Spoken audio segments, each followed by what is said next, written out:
Today's video is going to be super important for anyone who's trying to quit smoking weed or who's trying to break free of a cannabis addiction or substance use disorder. Cannabis or weed or pot doesn't have any superpowers outside of that which you give it. Cannabis doesn't help with the stress unless you believe it does. Cannabis doesn't help with the boredom unless you believe it does. Cannabis doesn't help with the grief or the trauma or make a celebratory event any better unless you have the belief that it's going to do so. And I think a lot of people fail to understand just how powerful their beliefs actually are when it comes to the consumption of a substance. And this is what makes it so hard for so many people to stop consuming drugs.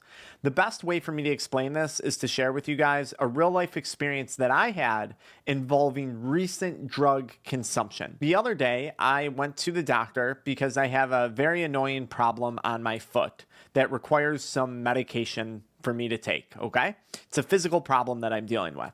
Now, I am personally not a fan of taking medications. It's not that I'm against them, I'm just not a fan of taking pharmaceuticals because I know that prescription drugs, like any drug, including cannabis, is going to come with side effects. So naturally, I get prescribed this medication and I do diligence and I read through all the side effects and I Google different things and all that stuff. And as you can imagine, I have now worked myself up very intensely in regard to taking this medication, right? So I've amped myself up about all the side effects and all the negative consequences that are going to come of it. A few days go by, maybe a week goes by, and I'm taking this medication for my foot problem. And sure enough, I start having insane pain in my foot, like to a point where I wake up and I can't walk. I'm limping around. Now my knee's starting to hurt. My back's starting to hurt. And you should have seen me. I'm talking to my wife and I'm saying, I can't believe it. I knew this medication was going to cause me problems. It's resulted in a stress fracture in my foot. Or I now have crippling plantar fasciitis, pain on the bottom of my foot as a side effect of this medication that I've been using. And I am just all up in arms that this medication had this crazy superpower of fracturing my foot. I am 100% convinced of this. And I say this as a medical professional. Like, I'm a smart guy. 8 years of schooling, 4 years of biology and chemistries and pharmacologies. Like, I'm smart. So my wife looks at me and she's like, this doesn't even make sense. She's also very smart. She's a physician assistant. And she's like, you've only been on the medication for a week and this just isn't adding up at all. What have you done differently? What have you done differently lately? And I was like, nothing, we've been very busy with our coaching calls and stuff like that for our addiction recovery stuff, but I've been doing the same stuff every day. And then I think about it and I'm like, wait a second. The other day, I was on calls for about 7 or 8 hours, back-to-back calls with clients that we enrolled. Clients just like this, who we've successfully helped quit cannabis, or like this person who's successfully quit cannabis, or like this person who's well on their way to successfully quitting and scaling one of their online businesses. And I think to myself, you know what? When I sit talking to clients, I'm sitting on my foot. Like I cross my legs and my muscular ass is crushing my foot when I'm talking to people. So I go to mimic how I sit and instantly I start to feel the foot pain. And I'm like, oh my gosh, this pain I'm experiencing has nothing to do with the medication that I'm taking. And I was so convinced in my head that this medication magically caused a stress fracture in my foot or crippling plantar fasciitis, pain in the fascia on the bottom of my foot. I was so convinced to that because I had read all the side effects, all the negatives, all these things about it. And I came to realize, wow, look at the power that I just gave that medication because I went into taking it with the belief system that medication was 100% going to cause some major complication to my health or my physical well-being. Until I sat down and objectively realized, wait a minute, I haven't been taking this medication for more than a week. And no, the pain is from me sitting on my foot like a dumbass, talking to clients for, 6-7 hours in a day on Zoom calls.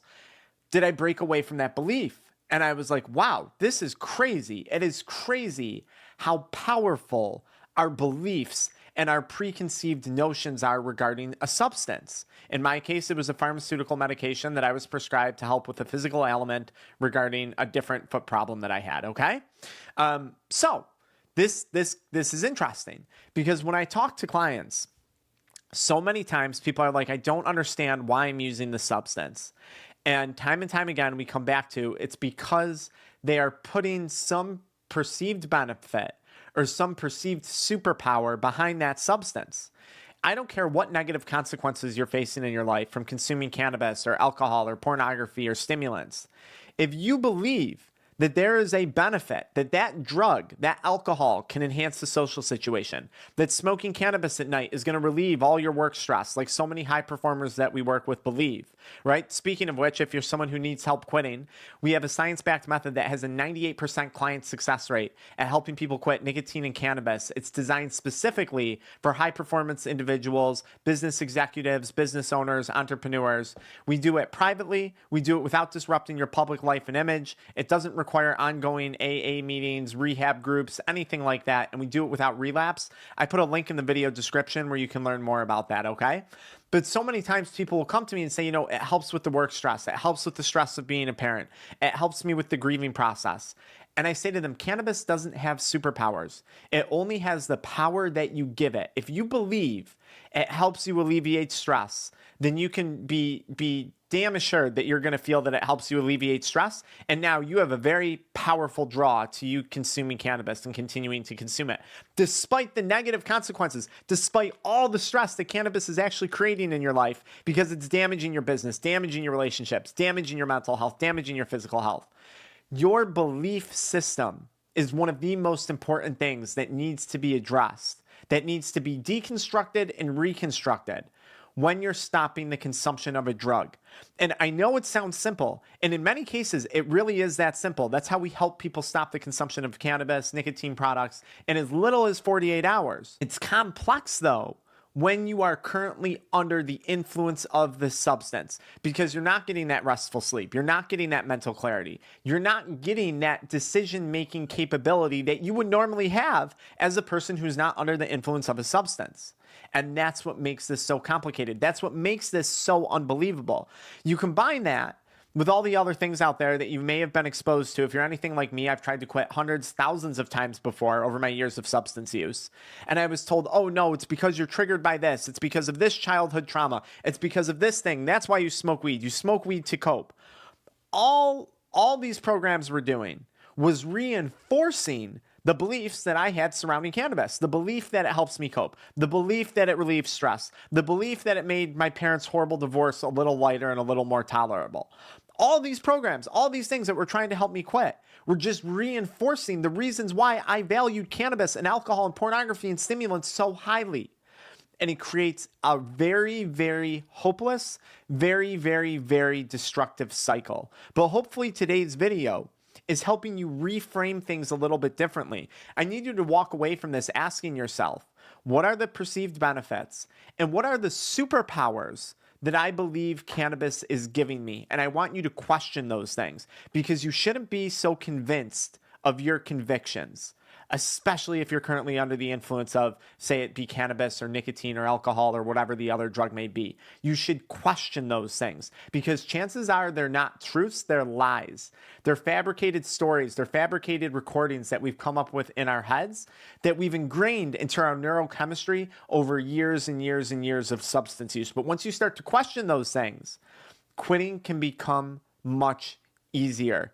Quitting can be very, very simple, stopping the use of a substance. And the biggest lie ever told is that it's not that simple. Because when you have an understanding of your enemy, when you understand what you're up against, when you understand the neurochemistry of this stuff, quitting really does become that simple. When you understand how to change your belief systems, when you understand how to devalue the power that you've given to cannabis, quitting really does become that simple. And that's how we're able to help people do it in 48 hours or less.